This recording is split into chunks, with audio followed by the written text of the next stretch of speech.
Assalamu alaikum wa rahmatullahi wa barakatuh, mes chers frères et sœurs. Aujourd'hui, je vous invite à plonger dans un mystère que peu osent aborder. Une vérité voilée, silencieuse, profonde. Celle qui entoure les souffrances du Mahdi, ce personnage promis à une mission titanesque. Mais si l'on vous disait que, bien avant son apparition, il souffre déjà, qu'il porte en lui une douleur invisible, connue seulement d'Allah et révélée à certains cœurs éclairés. Ce que nous allons évoquer aujourd'hui n'est pas un récit classique de triomphe, de conquête ou de gloire. C'est l'histoire d'un homme choisi, préparé, mais aussi éprouvé dans sa chair et dans son âme. Un homme que l'on imagine souvent comme fort et conquérant, alors qu'en réalité, sa force naît d'une épreuve intime. Une maladie secrète, une douleur constante, une solitude écrasante. Des savants comme Ibn Arabi ont laissé entrevoir des signes, des visions, des intuitions profondes. Selon eux, le Mahdi n'émergera pas comme un guerrier intact, mais comme un homme brisé, renforcé par l'épreuve. Et si cette maladie dont il souffre n'était pas un obstacle, mais le signe même de son élection divine? Aujourd'hui, il ne s'agit pas seulement de parler du Mahdi comme d'un futur dirigeant. Il s'agit de découvrir l'homme, celui que Dieu prépare dans le secret, loin des regards, dans la douleur, dans le silence, et dont la guérison pourrait bien être liée à celle de toute la Oumma. Frères et sœurs, êtes-vous prêts à entendre ce que peu osent dire? Êtes-vous prêts à voir le Mahdi, non pas comme un mythe, mais comme un cœur qui saigne pour nous? Lorsque l'on explore les textes spirituels les plus profonds, on découvre que le Mahdi n'est pas seulement un leader politique ou religieux, mais un être façonné par des souffrances invisibles. Des figures comme le cheikh Ibn Arabi, dans ses révélations mystiques, évoquent un être dissimulé, éprouvé dans son corps et dans son âme, avant même d'apparaître au grand jour. Dans ses écrits, Ibn Arabi ne décrit pas le Mahdi comme un homme sans faille, mais comme un serviteur brisé et humble, portant en lui le poids d'un immense secret. Il parle d'un homme caché parmi les gens, vivant dans l'anonymat, supportant des douleurs que peu peuvent y comprendre. Ces souffrances ne sont pas là par hasard. Elles sont un langage, un rappel, un pacte silencieux entre Allah et son serviteur. Certains textes anciens rapportent que le Mahdi serait affecté par une douleur physique continue, une faiblesse corporelle qui contraste avec la puissance spirituelle qu'il incarne. Il ne s'agit pas de simples maladies comme nous les connaissons, mais de blessures symboliques liées au destin de l'humanité. Sa douleur serait le miroir de celle de la Oumma. Plus elle est affligée, plus lui aussi est touché. D'autres savants parlent de nuit noire spirituelle, de solitude extrême, de silence imposé. Le Mahdi n'est pas formé dans la facilité. Il est forgé dans l'épreuve, car seule l'épreuve purifie, élève, réveille. Et pour guider les cœurs brisés, il faut avoir connu la fracture de l'intérieur. Ce n'est pas un héros de conte, c'est un cœur choisi, éprouvé, élevé. Et ses souffrances sont la première révélation de sa grandeur. Avant même la lumière, vient la brûlure. Les souffrances du Mahdi ne sont pas une simple fatalité. Elles portent une signification profonde, enracinée dans la tradition prophétique et la sagesse divine. Dans l'histoire de l'humanité, aucun envoyé, aucun homme choisi par Allah n'a été exempt d'épreuves. La douleur devient alors un sceau d'authenticité, une preuve de la proximité d'Allah. Le Mahdi, comme les prophètes avant lui, est purifié par la maladie et l'oppression silencieuse. Ce n'est pas une punition, c'est un affinement.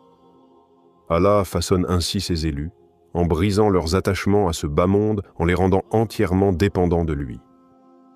Chaque douleur ressentie par le Mahdi l'arrache un peu plus à la dunya et l'élève vers l'invisible.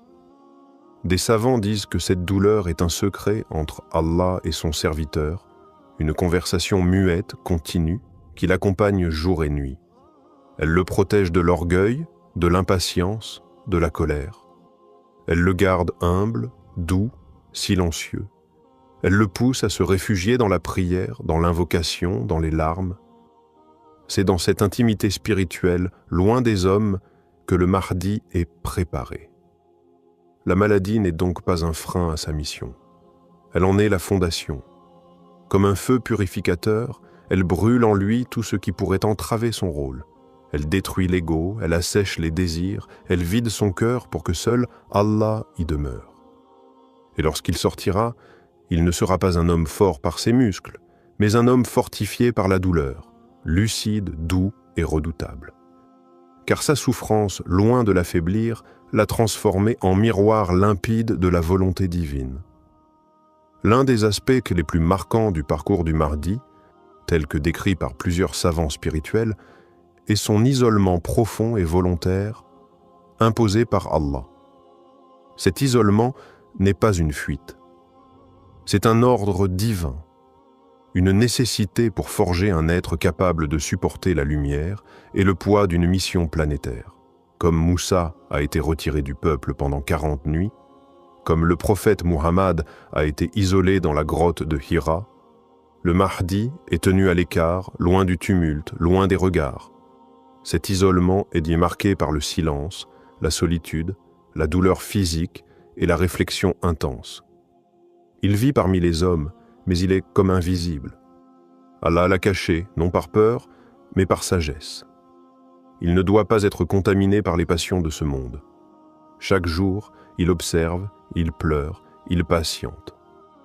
Son cœur est brisé 1000 fois par ce qu'il voit, l'injustice, la décadence morale, la confusion dans la Oumma. Mais cet isolement n'est pas un abandon, c'est l'école secrète d'Allah. Loin des applaudissements et des louanges, c'est là qu'il apprend la vraie reliance. Il découvre la force du tawakkul, l'endurance, la douceur face à la douleur. Ce silence qui pourrait tuer un autre homme renforce le Mahdi. Il n'a pas besoin de paraître, il a besoin d'être. Et Allah le prépare dans le mystère, comme on façonne une lame dans l'obscurité avant de l'exposer à la lumière. C'est dans ce vide apparent que la grandeur du Mahdi prend forme, doucement, mais inévitablement. La souffrance du Mahdi ne se limite pas à une maladie physique identifiable. Elle est bien plus profonde, intérieure, subtile, invisible aux yeux du monde. Il ressent une fatigue constante, comme si son corps portait le poids d'une autre époque, d'un autre monde. Son cœur est souvent lourd, sans cause apparente.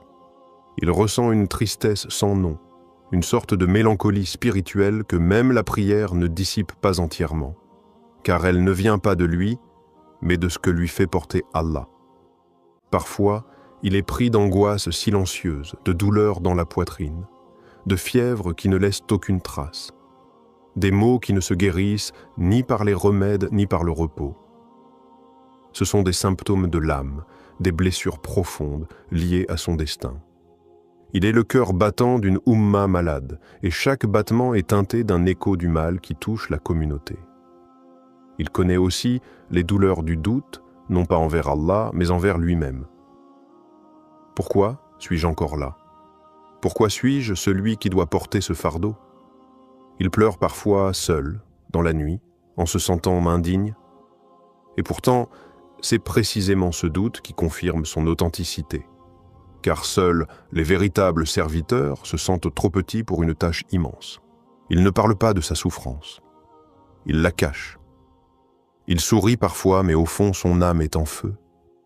Et ce feu est ce qui le distingue. Un feu intérieur qui ne détruit pas, mais qui purifie. Ce feu est la réponse d'Allah à une Oumma qui a trop longtemps éteint la lumière. Le Mahdi souffre, pour nous. Il y a un lien mystérieux, mais puissant, entre la douleur du Mahdi et l'état de la Oumma. Sa souffrance n'est pas individuelle. Elle est le reflet direct de notre désunion, de notre éloignement d'Allah, de nos péchés collectifs. Plus l'injustice se répand, plus la foi s'affaiblit, plus l'obscurité gagne le cœur des musulmans, plus le Mahdi ressent en lui un poids invisible. Il est comme un miroir spirituel. Ce que vit la communauté, il le porte dans sa chair.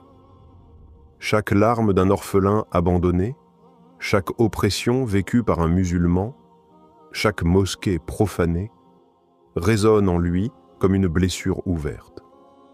Il ressent tout cela avec une intensité que personne ne peut comprendre.